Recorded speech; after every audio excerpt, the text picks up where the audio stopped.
everyone, my name is Snegha and I'm on the product marketing team here at Wiz. I'm really excited to be spending some time with you today to chat about cloud to AI. What I'm hoping to do over the next 20 minutes is to really discuss some of the themes and patterns that we're all seeing in this newly expanded attack surface area. What has changed? What has not changed? What are these trends? And how do we all start taking a stab towards this step and security together? Let's get started. First, when we ask ourselves the question, how is AI changing the threat landscape? Where do we see AI? Is it only hype? And when you put this together, it's really not just one answer, but really starting to look at this in a few different ways. First, looking at what is the adoption? Why are we even talking about AI so much? Where do we see AI and what forms? What has this changed and influenced? Number two, starting to talk about its impact on specifically attack surface and behavior. How are attackers using AI? How are they impacting what has changed with novel attempts or the surface area of risk in itself? Last but not the least, why is this a critical problem? And why has this problem created nuance in how we approach this, as well as detail in how this has changed and what makes it complex while being extremely critical? So let's get started with first the adoption that we see in cloud. When we think about the numbers in itself, AI is truly almost everywhere in the cloud. One of the fastest growing capabilities that we see is agents and MCPs, and this surge is viewable everywhere. Let's start with thinking about just how much of this we're seeing with self-hosted AI models, self-hosted AI software, and more. When we combine this, you're seeing that over half of a lot of the customers we've spoken to and the data we've seen, over half have some kind of MCP usage in their environment as well as agents. When we put this together, another critical theme is AI coding agents and how they've gained traction. It's truly transformational how much developers are able to achieve using vibe coding tools and otherwise, but also how that's changed the surface area of risk and how this is looked at. 80% AI IDE extensions is truly a notable number, and this spans across a varied range of tools and flows. Next, we can talk about AI impact on attack surface and behavior. Anytime I'm talking to a customer or otherwise, we're all discussing how has it changed how attackers behave, but also how has it changed defense, the tools in our toolkit, but how do we even map this environment to really start to say, this is what's changed, this is what's not changed, and putting the two together to come up with the solution. So let's take a few examples. The first one is AI is changing the behavior of attackers. What does that mean and where are we seeing this? First, AI really has changed the definition of speed. AI turbocharges exploitation down to hours. Things that would take attackers a lot more planning, a lot more steps, a lot more blockers are now something they're able to do within hours. Number two is the rise of AI-generated phishing emails. Phishing has been a problem in general for a long time, but AI has only made that faster and more personable and more easy to fall for. Last but not the least is thinking about AI-assisted reconnaissance. When we think about what that means, it's putting these tools in the hands of how we do things and how this has completely changed the speed at which an attacker can plan something, the speed at which an attack can be simulated, can be looked at, or more. So this really leads us to say that AI really has enabled attackers with new ways, new techniques, novel techniques to further exploit the existing risks that we have had. We're able to see this really with a lot of different examples. You'll see this with the developer extension compromise that happened with Amazon Q, the singularity threat that we saw, and more. And there's this emerging use of malware that's invoking AI. And this is just text with intent, right? So really thinking about the simplicity in some of this, but the impact has really grown. Example two, or what I consider the second theme here, is AI is changing the attack surface itself. Now, what does that actually look like in practice? First is really the examples that we saw with lame hug, singularity, and more. Second is the actual malicious models, prompts, and MCPs, the exposure that you see across the board from these with these new AI components. Last but not the least, agent compromise. And this is huge because anytime we're talking to any company or any business starting to use AI, looking at securing that, agents are top of mind. And it has really created a newly understandable surface area of risk. So it's starting to think about, what can this agent even do? What does it have permissions to? Where does it live? And being able to put all of those together to say, oh, wow, it's really changed the surface area of risk with agents. And what this all leads to is really looking at how AI has really created novel risks and opportunities as well for new techniques, kind of following up from what we were discussing with the speed at which you can exploit risks that have always existed. Now, when we think about vibe coding, it's such a great enabler, right? Like you and I, we could decide to build a sample application today. We can go in, start to build something. But the nuance and the detail here is that the risks do increase, and these risks need to be managed. When we looked at our research around the real world risks from wipe coding platforms, there were some themes and some critical risks that we saw. Sample things are authentication logic in the browser, the actual API keys that were used in the client side code, actual database tables with important information wide open to the world, as well as applications that were maybe never intended to have that kind of access being completely public. Now, there's something interesting that I like to notice here, which is a lot of these things aren't net new risks, right? You can think about this as, authentication has been something we've needed to secure and think about even in the world before AI. Same way with exposure or, hard-coded API keys and more. But as we start to layer in vibe coding, the speed and frequency at which this can happen without this risk being managed makes this really, really critical. Last but not the least is really tying to that, which is vibe coding is really changing everything. 1 out of 5 organizations have been exposed to systemic risks of vibe coding. AppSec teams, vulns are in Vibe code itself, and this is also being used in offensive tooling, kind of going back to the how AI is changing the speed at which attackers can do things.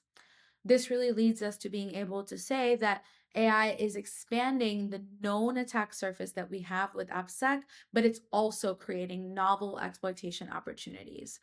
Anytime we're looking at some top threats or top of mind things entering the new year, the most common theme I've heard is we really need to figure out the development life cycle with vibe coding and AI, as well as how we are managing agents and MCP. And I think the data here, the examples here, really kind of start to show that. So starting to put that all together a little bit here is really looking at how is AI affecting the attack surface and attacker behavior. And we talked about this a few different ways, but what's really helpful is to map this out into this box here, which is expanded attack surface and novel attack surface, which is starting to think about what's new, what's only increased, but it's not net new, and then looking at it from an approach of a threat team of, do existing techniques still apply in how we tackle this? Or do we have the ability to start using novel techniques? Some examples here would be, if we take the example of expanded attack surface, let's say in the weaknesses in the vibe coding platforms, you can use existing techniques to start to see where those secrets are or what exists, and then how those vulnerabilities are in there with the code visibility that you have had before that. Same way, if you look at the novel attack surface, existing techniques still apply there as well. From looking at your data security programs of where training data has been exposed, but also how do we apply that now to the world where training data now impacts not just where the data is and how it's exposed, but also that it's training models, future behavior, and more. This is a great way to even just start thinking about how a team prioritizes where you need to spend energy creating new work streams, new ways of tackling threat, as well as where we need to be more aware to use the tools that you do have. This really kind of puts together in a way, if you summarize, starting to think about improving vibe coding platforms and the core security guardrails you have, using your security products to really expand your existing tools to AI workloads, starting to really understand and build and learn new security tooling and paradigms for AI. And we're all on that journey together. And of course, applying the core fundamentals and leveraging AI to help us on the defense side. Last but not the least on this is as we start to build AI applications, we're all talking about deploying agents and chatbots and MCP exposure and more. Why is this complex? How do we actually put this together to understand what you need to make the choices you need to make for security to have end-to-end visibility? I like to see this as an AI puzzle, which is there's several different layers to an AI application and more, and you need information and context from each layer to really tell the full story. Starting with the infrastructure, so really the core cloud security tooling of where do these components live, how are they exposed, how are they built, the core settings, policies, vulnerabilities, and more.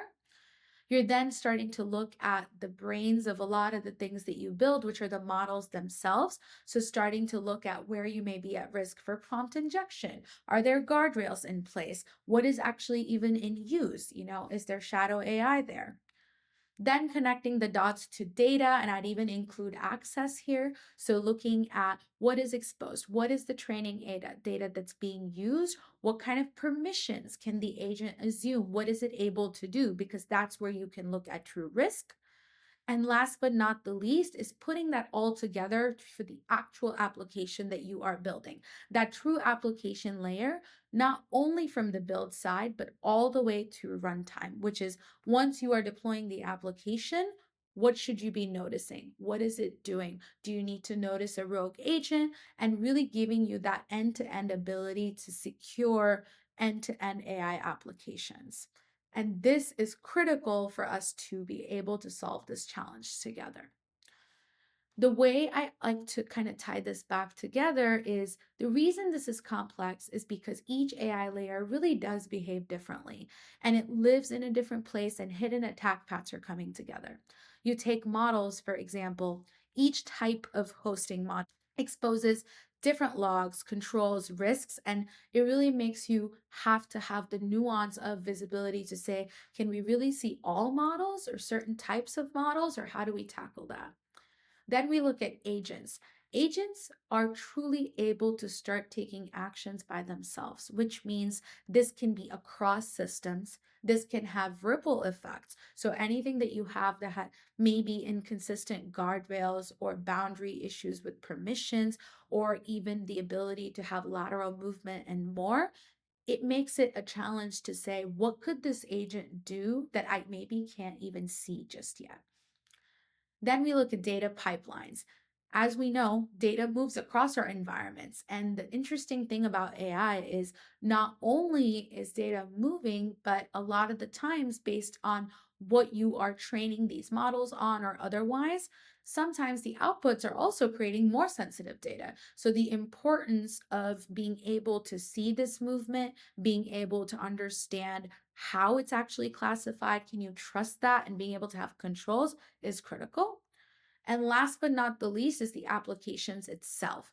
The ability to connect these dots to make sure there aren't any shadow access paths or attack paths is critical to be able to put this together. And this hopefully helps us acknowledge the nuance of what's changed and what's not changed to then have the strategy you need that's tailored to your environment, but also follows best practices. The last thing I'll mention here as we get into how would you even secure AI is there are several things at play when we look at AI. Any company you talk to or you work on internally, we are looking at the anchor of AI really has accelerated workload security challenges. It goes all the way from really thinking about the trends that we talked about, what is new, what is not new, and really being able to say, this is what we're tackling. And you have to look at this from two parts. One is, be it from the defense side or be it from an operational standpoint, how has AI really accelerated the operating model for the products you use and otherwise, to look at the kind of things you can do to enhance the speed of what you need to tackle, the tasks that agents can help you with from the different tools that you have or the ones that you build, as well as using the right security platforms to really expand that coverage to that end-to-end application view, like I mentioned. I'll leave you with one thing on the steps you could take for AI security, which is starting all the way from gaining visibility, really being able to say, where is AI in use in our environment? Then moving to detecting the actual misconfigurations within AI. This can be anything from what is the model doing, what tools is an agent using, guardrails, what kind of guardrails are in play, MCP security, and more.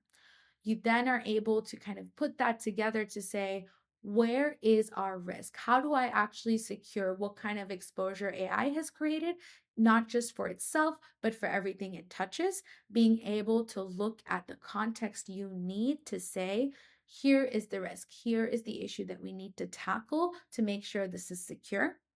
And last but not the least, as you get this application all the way to production and are using it, how are you able to do this in runtime? Be it from anomaly detection, be it from looking at what's active, what's truly exposed, as well as if something is happening real time as a threat that you would need to respond to. With that, I hope this gave you enough food for thought to start to think about your AI strategy. And I hope this was a helpful starting point and would love to learn more from all of you. Thank you so much for the time.